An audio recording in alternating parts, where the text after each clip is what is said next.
Bonjour et bienvenue sur le podcast New Woman Boss. Je suis Fatima et je vous invite chaque semaine à découvrir le portrait d'une femme entrepreneur.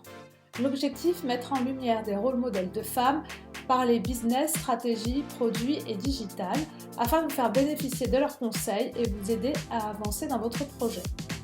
Le but, vous inspirer, vous motiver et vous donner des idées. Et en plus de recevoir chaque semaine une invitée pour parler business, je vous invite à progresser, apprendre avec une experte dans son domaine qui viendra sur plusieurs épisodes hors série apporter son expertise. Les experts, ce sont des épisodes plus courts pour que vous ayez le temps d'écouter, d'apprendre et de mettre en pratique. Cette semaine, nous continuons la série sur la communauté avec l'experte Siam Lo, Community Builder. Dans les épisodes précédents, nous avons parlé de ce qu'est une communauté et de l'importance d'en créer une. Et dans le second de la semaine dernière, nous avons vu comment la créer, l'animer et la faire grossir. Aujourd'hui, dans cette troisième partie, nous allons voir comment la monétiser. Siam nous cite des exemples de monétisation et nous explique comment elle a monétisé sa communauté et la manière subtile de le faire pour ne pas que vos membres ne se sentent trahis. Et avant de laisser place à Siam, je vais vous demander un petit service. Merci de prendre une minute pour noter et commenter le podcast sur Apple Podcasts. Cela m'aide énormément. Très belle écoute.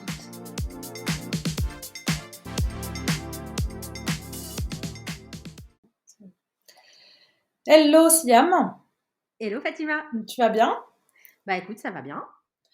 On se donne rendez-vous aujourd'hui pour le troisième épisode hors série sur la communauté. Donc dans le premier, pour rappel, on avait parlé de pourquoi et comment créer sa communauté. Surtout pourquoi et qu'est-ce que la communauté. Et dans le second, on avait parlé de comment la créer et comment l'animer. Et aujourd'hui, donc, on va voir comment la monétiser. Et tu vas donc, dans un premier temps, nous parler des enjeux économiques.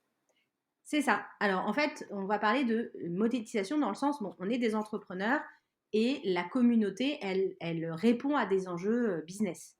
Voilà. Alors elle répond pas qu'à des enjeux business, mais là, c'est un peu le sujet d'aujourd'hui. Oui. Oui, c'est ça. Je ne sais pas si tu avais des questions pour commencer ou si tu veux que je parte directement dans... Non, tu peux y aller. On t'écoute sur les enjeux et comment toi, tu as monétisé également donc, ta communauté pour avoir un exemple concret. Ok, super. Alors déjà, je vais juste faire un petit rappel. Dans l'épisode précédent, on disait c'est quoi la stratégie pour développer ma communauté. Donc moi, je vous donne ma stratégie, en tout cas mon conseil pour développer, c'est ce qui fonctionne le mieux, c'est d'avoir 3 types de réseaux. Donc ça marche quand je fais de la communauté, quand je fais du community management, c'est-à-dire développement sur les réseaux sociaux. On va dire que c'est quelque chose de commun.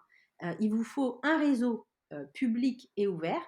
Donc, ce n'est pas de la communauté au sens strict, on va dire que c'est de l'audience, mais pour pouvoir vendre et faire de l'acquisition, vous devez avoir ce type de réseau. Donc, ça va être un compte Instagram, un compte LinkedIn, une page Facebook. Enfin, voilà, c'est vraiment ce réseau public et ouvert. Ensuite, il vous faut un réseau semi-privé, donc groupe Facebook privé, un forum spécifique, enfin voilà, le forum où on doit s'inscrire par exemple, mais qui reste gratuit.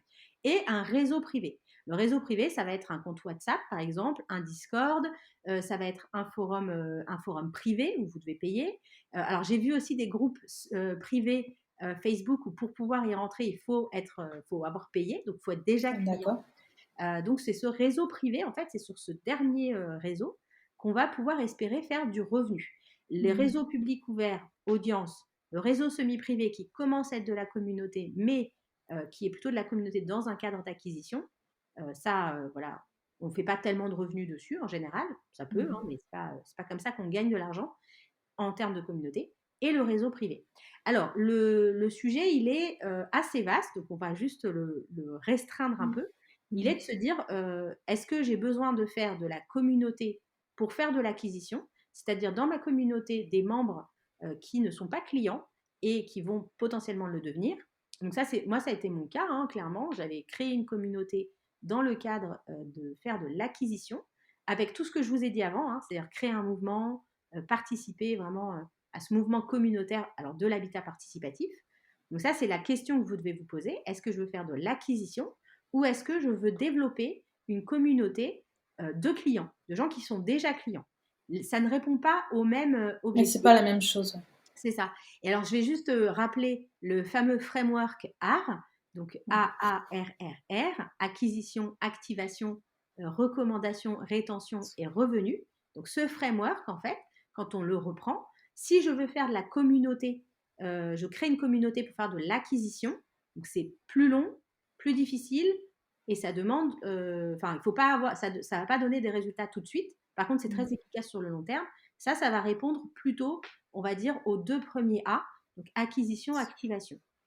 Si je fais de la communauté de clients, donc vraiment les gens qui sont déjà clients, ça c'est plus rapide. Ça prend du temps quand même parce que la communauté ça prend du temps, mais en tout cas c'est beaucoup plus rapide à mettre en place. Ça répond à une problématique de rétention, de recommandation, avoir des recommandations clients. Et puis ça répond aussi à cette problématique de fidélisation au sens large du terme. Donc il faut d'abord répondre à ces enjeux et ce sont des enjeux commerciaux. Donc ça va dépendre. Donc je ne vais pas pouvoir dire exactement tous les cas de figure là, parce que sinon ça prendrait trop de temps, mais ça va dépendre de votre produit ou de votre service, ça va dépendre de la taille de votre entreprise, ça va dépendre du temps que vous allez mettre à y consacrer et également ce que vous avez déjà mis en place. Est-ce que vous avez déjà fait de la publicité ou pas? Est-ce que vous avez déjà une audience sur Instagram ou pas? Enfin voilà, ce type de choses. Et donc, ça va vraiment, le premier enjeu auquel vous devez répondre, les premiers enjeux, c'est ça. Ensuite, l'idée de la communauté. Donc, je vais vous donner un exemple avec le moi. tien. Donc, moi, j'ai développé une communauté autour de l'habitat participatif. À la base, pour être complètement transparent avec vous, je ne l'avais pas du tout fait dans un cadre d'acquisition.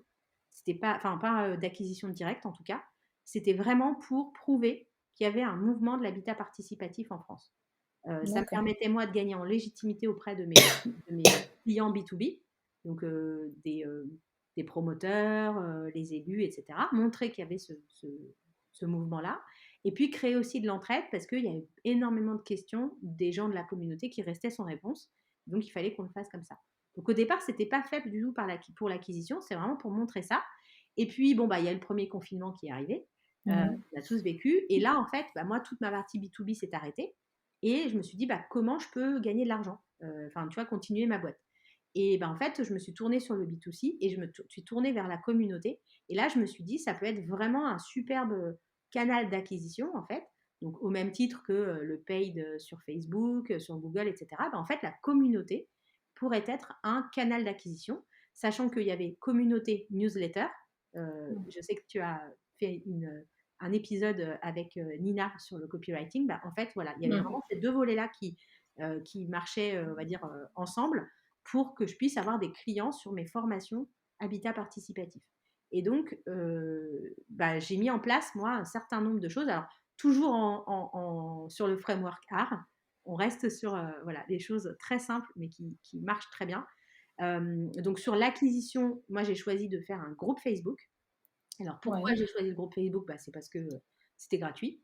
Enfin, gratuit, entre guillemets. Mais en tout cas, voilà, je n'avais pas besoin de payer une plateforme. Et les gens étaient déjà dessus. Ensuite, je me suis dit comment je peux gagner de l'argent. Et en fait, ce que j'ai fait, c'est que j'ai posé la question à ma communauté. À la communauté, parce que ce n'est pas ma communauté, même si c'est la communauté. En fait, je leur ai posé la question. Je leur ai dit, voilà, j'envisage de faire des ateliers, j'envisage de faire de l'accompagnement individuel, du coaching, etc. Et j'ai testé. Donc, j'ai testé, j'ai fait de l'accompagnement individuel.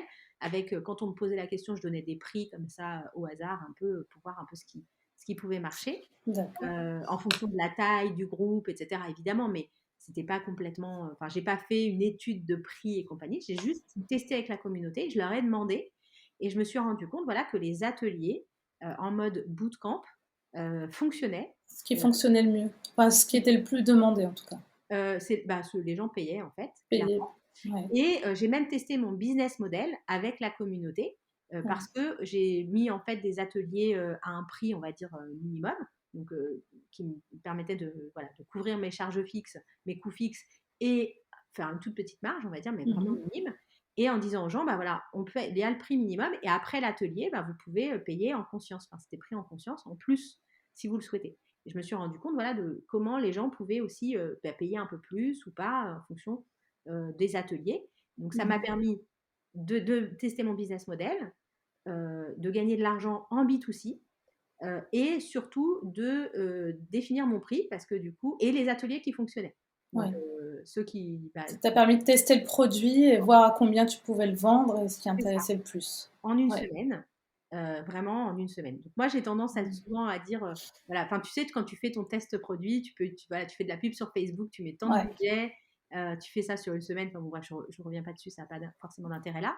Bah, moi, je l'ai fait, mais en testant grâce à la Mmh. communauté, sans payer de publicité. Donc, j'ai payé 0 publicité et sur mon bêta test, j'ai fait, attends, je veux pas te dire de bêtises, mais j'ai fait un tout petit peu moins de 5 000 €. D'accord. Tu Non, vois? mais c'est là qu'on voit vraiment la puissance de la communauté. Ah En oui, créant cette communauté, tu as pu, directement savoir qu'est-ce qui fonctionne, qu'est-ce qui fonctionne pas, qu'est-ce voilà, que tu peux vendre, quoi. Donc, et tout ce sans que ça, ouais, tu aurais été obligé de payer, de la pub sur du Facebook, par oui, exemple, pour c'est ça, tester. voilà. Mmh. Alors après, on va être honnête, moi j'avais déjà une petite Oui. communauté de membres très engagés, hyper qualifiés, qui me connaissaient Mmh mh. et voilà, j'envoyais régulièrement des newsletters, enfin voilà, ils me Oui, connaissaient déjà. effectivement, tu as fait tout un travail en amont pour tu as créé ta communauté, C'est ça, animation, tout ce qu'on a dit avant, et là, après tu es passé à la phase, numéro 3, quoi, je tout à fait. teste. Voilà. Donc là, moi, ce que je vous donne, notamment, je vais vous donner un petit peu les différents types de monétisation. Ouais. Quand moi, j'ai créé ma communauté, je l'ai fait un peu à tâtons, hein. Je me suis dit: «OK, Mmh. est-ce que je vais tester ça? Qu'est-ce qui fonctionnerait le plus? Qu'est-ce qui pourrait le mieux marcher?» Et en fait, on se rend compte qu'en posant la question, aux gens, bah, on a les réponses, donc ça, c'est plutôt pas mal. Mais surtout, ça va vous permettre de tester, vos produits. Donc moi, je l'avais fait, bah, du coup, j'avais déjà une communauté, j'ai changé de business model, donc Mmh. contrainte et forcée, hein, clairement, par le confinement. Ceci dit, enfin, encore une fois, hein, je vais le dire de manière très claire, mais juste avant le confinement, je disais à mon associé: «Ah, j'en ai marre, j'ai pas l'impression qu'on va pouvoir vraiment, passer à l'échelle avec du B2B, c'est pas forcément ce qui m'intéresse». On avait voilà, des délais de paiement qui étaient hyper longs parce que voilà, les cycles de vente sont très longs, les délais de paiement sont très longs et donc ça c'est bien tombé, hein, mais c'était Ouais. contraint et forcé, j'avais pas du tout prévu ça. Donc voilà, donc ça a bien marché et là, bah, maintenant quand je lance des nouveaux produits, bah, en fait, je repasse par le même process, Ouais, tu qui est repasses par la communauté. ouais, je repasse par la communauté et puis, l'idée c'est ça, enfin, ce qu'il faut vous dire, c'est dans un premier temps, si on se pose la question: «Comment je commence et comment je peux me faire payer?» Commencez par vous dire: «Je constitue mon audience». Mmh. Soit une audience sur ce fameux réseau, voilà, soit je constitue une première communauté, mais toute petite. Donc soit j'ai, la capacité, de constituer l'audience, sur les réseaux sociaux, ma newsletter et cetera, soit, je constitue ma communauté. Posez-vous la question sur ce que vous voulez Mmh. faire et ceux sur lesquels vous êtes le plus à l'aise. Donc ça, on en a déjà parlé avant, je ne reviens pas dessus. Et ensuite, une fois qu'on a ça, qu'on ait une audience ou qu'on ait une communauté, on a la possibilité d'y intégrer des briques. Donc, moi, ce que j'ai remarqué, c'est on peut faire des podcasts et puis gagner sa vie avec des podcasts, créer sa chaîne YouTube, sa newsletter, des livres, écrire un livre, etc. Donc, c'est valable. En fait, on se rend compte que c'est valable pour les créateurs de contenu, mais au final, ça marche aussi pour les gens qui veulent faire de la communauté et gagner de l'argent avec sa communauté. Donc, je Mmh. reprends juste avant de passer sur les différents types. Ouais. Soit vous vous dites je veux faire de l'acquisition, soit je veux animer mes clients. Donc ça ne répond pas aux mêmes objectifs. Ouais. Les deux sont valables, hein, mais d'ailleurs vous pouvez faire et l'un et l'autre, mais ça prend du temps. Donc soit l'un, soit l'autre. Posez-vous la question de comment vous voulez gagner de l'argent. Est-ce que vous voulez gagner de l'argent vraiment avec votre communauté ou est-ce que vous voulez faire payer votre communauté? C'est vraiment, est-ce que vous voulez que les gens de la communauté deviennent clients ou est-ce que vous voulez, donc c'est un peu de l'influence, hein, mais sur des Mmh. micro-communautés, micros-audiences. Et ensuite, vous allez voir un peu avec votre communauté que vous allez créer, bah, eux, ce qu'ils veulent en fait. Donc c'est vraiment le principe de demander De à la demander, communauté ouais. ce qu'ils veulent. Mmh. De les différents types, de De communautés mode de et commun de monétisation. Ouais. Donc alors je vais vous donner des exemples, du coup concrets, avec des noms, hein, comme ça vous pourrez aller voir. On a, My Little Paris qui Ouais. alors c'est entre l'audience et la communauté, mais on voit, enfin moi j'en fais partie et bah, typiquement j'habite pas à Paris. Je n'y vais pas régulièrement, je suis pas une grande fan de Paris. Par contre, j'aime beaucoup, L'univers de My Little L'univers, Paris. voilà, je suis Mmh. abonnée à la newsletter, je la lis quand elle arrive. Ouais. Parce que clairement, ils ont créé un espèce d'écosystème et d'univers autour de leur marque et une espèce d'univers communautaire. C'est vraiment le premier pas. Donc, c'est pour ça que je vous donne différentes idées. Comme ça, Mmh. vous savez un peu jusqu'où vous voulez aller en profondeur. Mais ça, on va dire, c'est le premier pas. Et alors, eux, ils sont plutôt sur un business model du type affiliation ou lead generation, donc qui est Mmh. vraiment la newsletter, et ils monétisent en fait l'accès à leur communauté. Vous avez les talents d'Alphonse aussi, qui est une communauté de seniors. Donc, par exemple, si vous voulez apprendre le tricot avec Janine, eh bien, vous pouvez apprendre le tricot avec Janine. Et en fait, eux, voilà, ils ont cette communauté de seniors qui ont des talents et ils monétisent l'accès à leur communauté. Donc, pour être plutôt, c'est pas la communauté qui paye, du coup, c'est pas de la. C'est une newsletter aussi? Alors, non, là, pour Non, le coup, c'est c'est pas quoi? une newsletter, c'est vraiment, enfin, tu as une plateforme et tu peux. Donc, eux, ils C'est une animent la plateforme en communauté. ligne? D'accord, Ouais, ils animent la communauté des talents. Donc, leur communauté, c'est les talents. Mais d'accord. du coup, qui leur permettent d'avoir des clients parce que si moi, j'ai envie d'apprendre le tricot avec une mamie, ou un papy d'ailleurs, pourquoi pas, eh Mmh. bien, je peux aller et accéder à cette communauté et ils monétisent cette communauté. D'accord. Donc, les talents d'Alphonse, moi, on était incubés chez Make Sense ensemble donc la communauté Make Sense il y a 4 ans, je crois, 4-5 ans. Donc, je les ai découverts là. Et donc, c'est vraiment ce sujet de j'anime ma communauté. Donc, My Little Paris, c'est le début. Hein, on est un peu entre les deux, entre l'audience et la Et communauté. oui. Les talents d'Alphonse, c'est une communauté. Et ils monétisent l'accès à leur communauté. Donc, ça peut être une façon de faire. Moi, j'aurais très bien pu dire, j'ai la plus grande communauté d'habitants participatifs en France. Eh bien, en fait, pour accéder à ma communauté, il va falloir payer. Mmh. Voilà. J'aurais pu faire ça. Tu aurais pu aller chercher des partenariats qui Voilà, sont en adéquation avec ta thématique et ta c'est communauté ça. pour, Par exemple, je sais pas, un plombier ou des gens dans le bâtiment qui pourraient mmh. intervenir sur de la rénovation pour les gens qui veulent vivre ensemble en communauté. Mmh. J'aurais pu le faire. J'ai pas fait ce choix-là parce que j'ai Pour posé la question à ma communauté de ce qu'ils étaient en capacité, et je préférais faire payer les gens parce que je me suis dit au moins là j'ai des gens qui sont vraiment qui seront vraiment très engagés et, mmh.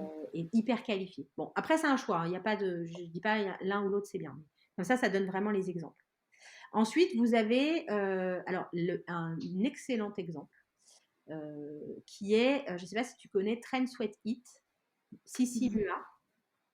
Ça me dit quelque chose, Ouais, c'est elle est assez visible. C'est vraiment c'est une nana qui fait du fitness. du Enfin, fitness, ouais, je vois. et alors alors parfait, hein. Elle est dans le tunnel de vente. Donc elle était youtubeuse et je crois elle a aussi un compte Instagram qui est assez suivi. Donc elle a créé une très grosse Grosse communauté? audience. Alors, Audience, pardon, on va dire audience, plutôt. oui, je pense elle dit D'abord. communauté, mais on va dire audience. Mmh. Je suis un peu stricte, moi, dans Ouais, les. ouais, parce que là, c'était sur Insta, du coup, c'est plutôt une Donc c'est audience, vraiment l'audience. Et mmh, puis hyper engagée, etc. Bon, elle a beaucoup mmh, travaillé pendant très longtemps. Elle a un groupe Facebook d'entraide, d'accord. des personnes qui ne sont pas forcément clientes, mais qui s'entraident et sur le fitness, la perte de poids, enfin, en fonction des problématiques de chacun. Ce qui est intéressant, parce que du coup, moi, j'ai été voir. Alors, il se trouve que je suis cliente, enfin, moi, j'ai payé son application, donc j'ai pu voir la totalité du truc. Mais en fait, son groupe Facebook, il n'y a pas que des clients à elle dedans. Il n'y a pas que des gens qui ont l'application. Par contre, D'accord. ses clients, du coup, ceux qui sont dans le groupe, mais qui sont aussi clients, parlent des programmes qui sont sur l'application, en expliquant ce Mmh. qu'ils ont fait, etc. Et donc, c'est les meilleurs ambassadeurs, en fait, de sa marque Mmh. et de son application. Elle a créé, du coup, ensuite une application qui s'appelle Trend Sweat Eat, où tu peux faire des programmes musculation, fitness, yoga, mobilité, enfin, plein de produits. Enfin, je ne vais Mmh. pas aller vendre non plus son truc, mais son application est très bien faite. Tu l'as testé? Bah, écoute, ouais, ouais, ouais. Bah, moi, tu vois, pendant le confinement, j'ai arrêté mes cours de karaté et il fallait bien maintenir un peu la forme. Bon, j'ai vite abandonné et du coup, c'est mon mari qui profite de l'abonnement. De l'abonnement? Bon, bah, c'est bien. Voilà. Mais bah oui, bah, j'ai repris les cours de karaté du coup. Mais du coup, c'est vraiment de très bonne qualité. Et Mmh. en même temps, voilà, elle a vraiment travaillé sur l'audience, avoir des premiers clients avec son audience. Elle a sa newsletter, etc. La création de sa communauté qui est en fait un groupe d'entraide. Et ce qui fait que, en fait, moi, par exemple, si demain j'ai une question sur un exercice ou sur un truc spécifique de son programme, je peux la poster. C'est pas elle qui va me répondre. Potentiellement, elle pourrait me répondre, mais c'est pas forcément elle. C'est d'autres Mhm. personnes de la communauté qui vont répondre. Donc ça, Mhm. c'est génial en fait en termes de SAV. Bah oui. Et en même temps, les gens qui rentrent dans ce groupe, Mhm. bah, du coup, sont pas forcément clients, mais peuvent le devenir parce que tu vas avoir des clients à toi qui vont te recommander, qui vont être des ambassadeurs. Et ça, c'est vraiment bien. Et alors, mais Ouais. pour le coup, elle, en termes de gestion sur la communauté, elle l'a super bien fait. Parce que tu vois, pendant le confinement, tous les soirs à 18h, il y avait un live pour faire ensemble, etc. Donner des rendez-vous Des quotidiens. rendez-vous quotidiens, il y a des événements. Enfin, là, elle a très bien compris le sujet. Je ne sais pas si elle est accompagnée sur la communauté, sinon je serais ravie de le faire. Mais en tout cas, non, non, elle a vraiment bien compris la façon de gérer les réseaux sociaux, à quoi sert une communauté, comment je peux faire de l'acquisition, etc. dessus. Parfait. Donc ça, typiquement, elle a créé son application. Et c'est pour ça qu'on le voit, hein, parce que souvent, moi, j'ai des clients qui me disent, bah non, en fait, la communauté, c'est pas mal pour ceux qui sont en B2C et qui sont créateurs de contenu. Ça marche bien, oui, c'est vrai. Mais même sur du e-commerce, sur du B2B, je crée une application, vous pouvez avoir de la communauté et vous pouvez gagner de l'argent grâce à votre communauté. Donc ça, on va dire que c'est une des façons de faire. Ensuite, on a Respire. Donc Respire, qui est connu pour Oui, le qui est très connu. déodorant. Voilà, ils ont du dentifrice maintenant. Et en fait, Respire, alors eux, ils ont ce qu'elle a fait. Bon, déjà, elle a une belle visibilité sur les réseaux sociaux. Donc ça, c'est vraiment l'exemple de j'ai créé une audience en premier et ensuite je crée une communauté. En général, les gens le font comme ça. Je donnerai un petit bonus à la fin, mais les gens le font comme ça. J'ai une grosse audience, je vais créer une communauté. Eux, ils sont partis sur la création d'une communauté d'ambassadeurs euh, D'accord. pour, on va dire, être dans la co-création de leurs produits, des gens qui vont être des ambassadeurs de leurs produits, qui vont leur remonter des informations sur leurs produits. C'est vraiment cette communauté qui était, alors, je ne sais pas si c'est encore le cas pour le coup, mais avant, c'était animé directement par Justine, Mhm. qui animait directement cette communauté d'ambassadeurs et qui leur permettent de co-construire des choses. Et ça, c'est intéressant parce que ça veut dire qu'en fait, c'est une marque qui va aller chercher directement auprès de ses potentiels clients ou des clients déjà clients Mhm. en leur demandant, bah voilà, c'est quoi le prochain produit que je vais faire. Il y a Glossier qui l'a fait aussi, Ouais. qui le fait très bien, Ouais, elle le fait très bien aussi, ouais. très très bien. Emily Weiss, ouais. Et c'est vraiment, je crois qu'il l'avait fait en premier avec un rouge à lèvres, si je me trompe pas, je ne veux pas dire de bêtises, mais qui était le choix justement de la couleur, du design, etc. Je crois que c'était le premier produit avec lequel ils l'ont fait, c'est sur ça. Mhm. Et au final, ça marche bien. Il y a Asphalt aussi qui a beaucoup travaillé. Tu vois, ils sont partis. Alors, je crois que leur stratégie au départ, c'était de faire de la précommande. Je ne sais pas Ouais. si c'était quelque chose, parce que je ne suis pas dans les petits papiers d'Asphalt, mais Mhm. je ne sais pas si au début, ils se sont dit on fait de la précommande pour se lancer, puis après, on aura du stock, ou si c'était vraiment leur stratégie long terme. Mais en fait, ça a bien fonctionné. Et donc, du coup, ils sont restés sur notamment de la précommande. Alors, je crois qu'ils font plus que ça, mais en fait, là, ils sont partis sur c'est vraiment la co-création de leurs produits avec une communauté de clients. Et en fait, quand tu co-construis avec tes clients, bah voilà, eux ils participent, ils sont là, etc. Tu leur fais vivre le truc. Et ensuite, bah, c'est plus facile de Bah, leur c'est dire, plus bah, ça y facile est, de leur. voilà, c'est en Mhm. précommande, vous pouvez Mhm. l'acheter, etc. Donc, Tout à fait. du coup, ça permet aussi d'asseoir la crédibilité dans la construction de son produit, dans la création de son produit, mais aussi dans la façon de vendre. Parce que quand tu sais que tu as déjà tant de personnes qui potentiellement vont pouvoir t'acheter tes jeans, bah, t'es déjà beaucoup plus, notamment quand tu es au tout début de ton lancement, ça peut être vraiment intéressant. Mhm. Donc c'est une bonne manière de faire. Après, on a Wanted Community.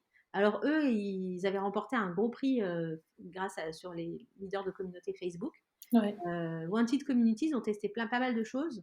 Ils ont vendu il y a eu un bouquin enfin un livre qui a été écrit et vendu. Et ils avaient ouvert un café. Alors je crois qu'ils l'avaient fait juste avant le premier confinement. Donc je sais pas, le timing n'était pas idéal. C'était Mais pas. voilà, Ouais, c'est mal tombé. ouais, ils ont lancé ça à Bordeaux. Mais tu as des Wanted Community partout en France, etc. Et là, eux, ils sont plutôt dans la logique de, bah, un peu comme My Little Paris, où ils font de la lead génération ou de l'affiliation grâce à leur communauté. Donc en fait, en termes de business model, on peut tout à fait envisager ce qu'on fait, ce qu'on a vu sur le social media management, la manière, donc soit pour faire de l'acquisition, soit pour monétiser en direct. C'est des mécaniques en fait qui existaient déjà, hein, mais qui peuvent rentrer dans une stratégie globale, vraiment du type ce qu'a fait TSE, où tu as la partie influence qui te permet de faire de l'acquisition, déjà de monétiser et de faire de l'acquisition, de créer un produit qui ensuite va être scalable et derrière avoir la gestion, on va dire, du SAV avec tes clients et qui du coup, si tu vois, tu n'as pas besoin d'avoir un service client de dingue parce que les membres s'entraident entre eux, etc. Alors, ça nécessite d'avoir des valeurs hyper fortes, d'avoir des membres qui sont très engagés. Donc, ça veut dire que dans l'animation, il faut quand même savoir engager les gens. Il faut aussi avoir une marque. Il faut que la marque, elle soit installée. Il faut créer une espèce de mythologie de marque autour de ça. Je vous encourage à aller regarder ce que fait Taylor Swift, par exemple, autour de mythologie de marque. Il y a eu un documentaire sur Netflix qui est très, très bien fait. Alors moi, je l'ai regardé non pas parce que je suis fan de Taylor Swift, mais par contre, elle a une bonne gestion justement de Pour cette comprendre communauté. comment Comment, la gère. comment engager une communauté autour d'une marque. Parce qu'en fait, à la base, la communauté, et j'ai dû le dire au premier, si vous l'avez retenu, Oui. ouais, Siam, tu nous as dit ça. Bah ouais, en fait, on ne peut pas vraiment créer une communauté autour d'une marque, c'est vraiment autour d'un mouvement. Par contre, si on veut le monétiser, il va falloir à un moment donné installer la marque. Et donc, ça veut dire que derrière, il faut créer cette mythologie de marque. Et je dois être honnête avec vous, le faire dans le cadre d'une communauté, c'est très compliqué parce qu'il ne faut pas que les membres se sentent trahis. Et donc, il faut le faire de manière subtile. Donc, allez regarder ce que fait Taylor Swift. C'est plutôt pas mal. Donc, voilà. Et alors, moi, ce qui s'est passé, c'est que moi, je me suis dit, je ne vais pas monétiser directement ma communauté. Je vais monétiser des produits. Alors, notamment pour le côté scalable, mais aussi parce que je ne voulais pas directement monétiser la communauté pour éviter justement ce côté, oui, j'ai été utilisée, etc. Parce que je ne l'avais pas créé pour ça au début. Donc, je suis restée dans cette lignée-là. Mais je me suis dit, OK, comment je peux faire du revenu? Donc, je reviens sur le art. Donc, le dernier qui est quand même le revenu, qui est comment je peux faire du revenu, donc vendre mes formations, mais aussi comment je peux optimiser ce revenu. Donc, soit en faisant de l'affiliation. Donc, là, on peut trouver des partenaires, etc. Pour gagner de l'argent. Soit en allant vendre d'autres choses. Et là, vous allez créer des briques autour de ça. Donc, on a par exemple Ophélie Duvillard qui a créé le club Game Changer, où en fait, tu payes pour entrer dans le club, mais qui a aussi mis en place des choses autour de ça. Là, par exemple, elle a fait la retraite alors, c'est pas que Ah pour oui. les membres du club d'ailleurs, hein, tu n'es pas obligé d'être membre du club, je crois, pour pouvoir participer à la retraite. Mais du coup, tu peux, enfin voilà, elle gagne de l'argent aussi sur ses retraites. Et donc, ça permet aussi de diversifier. Donc, voilà. Le seul truc sur lequel il faut faire attention, c'est il y a un risque de perdre son focus parce que forcément, les demandes de la communauté, elles peuvent être très diverses. On peut vouloir aussi rajouter plein de briques. Voilà, c'est un peu le risque, mais c'est intéressant parce que ça veut dire que derrière, vous allez pouvoir diversifier votre offre pour répondre directement à des besoins de De la vos clients. communauté. Voilà. D'accord. J'ai un exemple aussi de communauté qui est intéressant parce que du coup, je vais l'interviewer pour l'autre podcast, par contre, pour les mamans. C'est Nathalie Moisan qui a fait Mama Beers et qui a fait une communauté d'abord avant de lancer un Ouais, produit pareil. Donc sur Facebook, en premier jour, donc c'est pour les mamans qui sont solo. ouais. Et elle a eu 500 personnes déjà en une journée. Et là, ils sont plus de 30 000. Donc elle a créé d'abord sa communauté avant de monétiser. Alors la monétisation, donc ça se passe sur la plateforme et c'est enfin, elle monétise et la communauté qui paye des ateliers, mais à un coût, une somme modique, et des partenaires, pas mal de partenariats, donc voilà, qui ont accès à la communauté, mais qui proposent eux des services qui intéressent justement la communauté. Ouais, ça c'est vraiment intéressant parce que du coup, notamment pour les entrepreneurs, alors faites attention quand même, mais c'est vrai que pour les entrepreneurs qui se disent je peux pas me lancer, j'ai rien, je pars de rien du tout, etc. Le fait de créer une communauté, ça permet aussi tu vois, de gagner en légitimité, en assurance et d'avoir voilà, des gens qui aussi sont là, Tout à fait. très, très engagés et très qualifiés. Mm. Par contre, faites attention, ne vous dites pas, il faut vraiment que je crée une grosse communauté avant de lancer mon produit.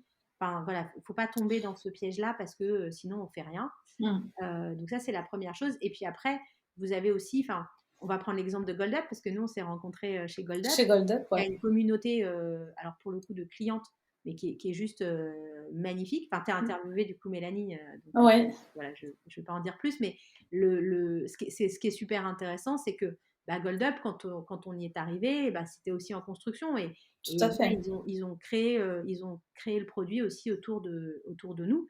Et Mm. c'est pour ça d'ailleurs que on participe, on en parle, on recommande, etc.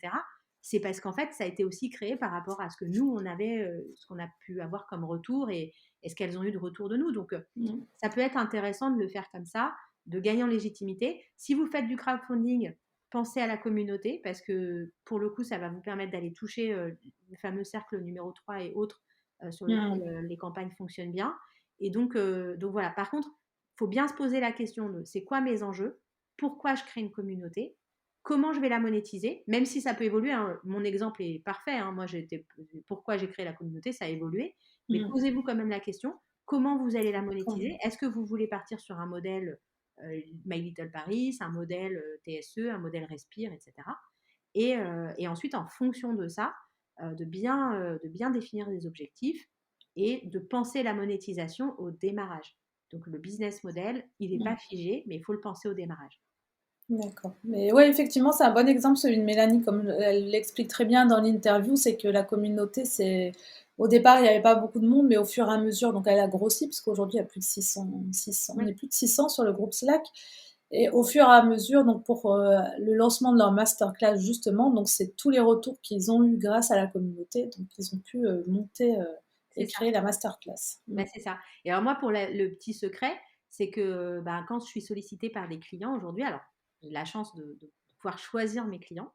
En fait, si les personnes viennent d'une communauté dans laquelle je suis, donc notamment GoldUp, Ouais.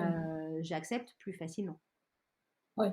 Bah oui, parce qu'il y a déjà quelque part, on a déjà un intérêt qui est On commun. a des valeurs proches, Mm. on a voilà. Et puis je sais que voilà, je sais que les filles, elles ont voilà, sont dans les valeurs qui peuvent être Cheese, réelles. tout à fait. Mm. Et du coup, c'est toujours plus sympa. Tout à fait. Bah, très bien, bah, merci beaucoup Siam. Eh ben, merci à toi de m'avoir donné l'opportunité de parler monétisation communauté. Et ben merci. Puis donc la semaine prochaine, pour le dernier épisode, on verra comment passer au stade supérieur, c'est ça? Alors, on va parler de comment je scale ma communauté. Donc là, C'est c'est ça. pour celles qui en sont au tout début, ça ne sera pas forcément dans l'immédiat les choses à faire, mais il faut le garder en tête pour la suite. D'accord, très bien. Bah, merci et puis, bah, à la semaine prochaine. À la semaine prochaine. J'espère que ce troisième épisode vous a plu. Si ce format vous plaît d'ailleurs, n'hésitez pas à me le dire sur Instagram, à New Woman Boss. Je vous donne rendez-vous la semaine prochaine, toujours avec Siam, pour répondre à la fameuse question de comment scaler sa communauté. Et pour rester au courant des prochains épisodes et des nouveautés, vous pouvez vous inscrire à la newsletter sur le site de newwomanboss.fr. Et je vous dis à la semaine prochaine.